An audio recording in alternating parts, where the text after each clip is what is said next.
আগের দিন রাত্রিবেলা আমি মায়ের কাছে গিয়েছিলাম এক রাত কাটানোর জন্য। তো আমি যাওয়ার কিছুক্ষণ পরেই দেখি মাম্মা আর দিদিভাই এসে হাজির, জিজু এসে এগিয়ে দিয়ে গেছে।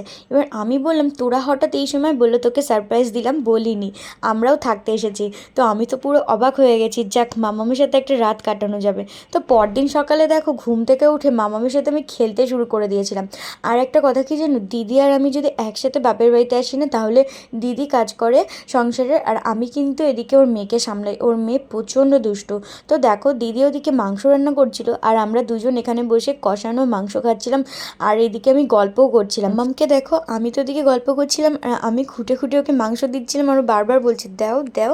ও কিন্তু মাংস খেতে খুবই ভালোবাসে এই বয়সে, তাও আবার কিন্তু টেস্টি করে রান্না করা মাংসটা। আমরা দুই বোন মিলে যদি বাপের বাড়িতে আসি না, তাহলে তো খুবই আনন্দ হয়, আর সেই সাথে কিন্তু মাও খুব আনন্দ পায়। আর তোমরা যারা দুই বোন আছো তারা খুব ভালো করেই জানো, তার উপর যদি এরকম একটা পুচকু থাকে। কি করো, মাংস খাবা? মাংস খাবা? জোরে বলো, জোরে বলো। বাপের বাড়িতে আসলে না একটা অদ্ভুত রকম আলিস্য লেগে যায়, তবে কেন জানি না, কিন্তু হ্যাঁ অলস হয়ে যায় খুব। যেমন দেখো ঘুম থেকে দেরি করে ওঠা, দেরি করে চা খাওয়া, গল্প করা, আড্ডা দেওয়া এরকম। তবে মা কিন্তু বকবক করে, মা কিন্তু সবসময় বলে যে কাজকর্ম সেরে নি তারপর তোরা বসে গল্প কর, কিন্তু আমরা শুনি না, আমরা একদিক থেকে গল্প করি আর একদিক থেকে কাজ করি। তো যখন বেলা হলো তখন বনুকে পাঠিয়েছিলাম আইসক্রিম আনতে, আর দেখো আমরা খেয়েছিলাম কাঠি আইসক্রিম, আর মামামের জন্য এনেছিলাম বাটি আইসক্রিম। ও বাটি আইসক্রিম খেতে খুব পছন্দ করে। আজকে দুপুরের মেনুটা জাস্ট জমে গেছিলো। দিদি কিন্তু রান্না করেছিল প্লেন মাছের ঝোল পাতলা করে, আর সাথে ছিল বেগুন ভাজা, আর করেছিল টকের ডাল। আর ওদিকে তো মাংসটা হয়েই গেছে আগে, আর দেখো এদিকে স্যালাড কেটে পুরো একদম রেডি করে রেখেছে। আর মাংসটা দেখেছো, দেখেই মনে হচ্ছে খুব টেস্টি হয়েছে। দিদির হাতের তো রান্না খাই না অনেক দিন, তাই জন্য বললাম যে তুই আজকে রান্না কর, আমি আজকে রান্না করব না, আমি কিন্তু গেলে বেশিরভাগটা আমিই রান্না করি।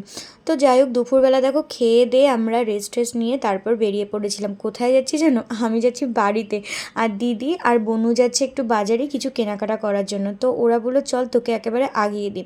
তারপর আমরা স্টেশনে গিয়ে একটু ওয়েট করছিলাম, তারপর বললাম কিছু খাওয়া যাক। তিনজনে মিলে 3 গ্লাস লস্যি খেলাম, বাট মাম্মাম কিন্তু বায়না করছিল ওকে দিইনি। আর এই দোকানের লস্যিটা খুবই ভালো হয়, আমাদের হাবড়া স্টেশনের এই দোকানটা খুবই পুরনো দোকান। বাপের বাড়িতে গেলে না কেন জানি না আর ফিরতে মন চায় না, সত্যি কথায়। আরও যদি দুই বোন মিলে একসাথে যাই মোটেই বাড়ি আসতে ইচ্ছা করে না, আমার যেতে ইচ্ছা করে বাড়িতে, আর না দিদির যেতে ইচ্ছা করে। খুবই মানে তখন খারাপ লাগে যখন বাড়ি ফেরার সময় হয়ে আসে। ট্রেনের জন্য ওয়েট করতে করতে ট্রেন তো চলে আসলো। আমি যখন ট্রেনে উঠে বসলাম তখন মাম্মামের মনটা না খারাপ হয়ে গেছিলো, সাথে দিদিরও। তো যাই হোক তারপর আমি বাড়ি চলেই আসলাম। আর এসে দেখো দুটো ড্রেস আমি এখানে ট্রাই করছিলাম, দেখছিলাম কেমন লাগে, এই একটা আরও একটা আছে। তো চলো বন্ধুরা, ব্লগটা এই পর্যন্ত কেমন লাগলো অবশ্যই জানিও। আর যদি ভালো লাগে লাইক শেয়ার কমেন্ট করে দিও, আর যারা নতুন তারা একটু আমার চ্যানেলটা সাবস্ক্রাইব করে দিও। তো চলো টাটা, দেখা হবে নেক্সট ব্লগে।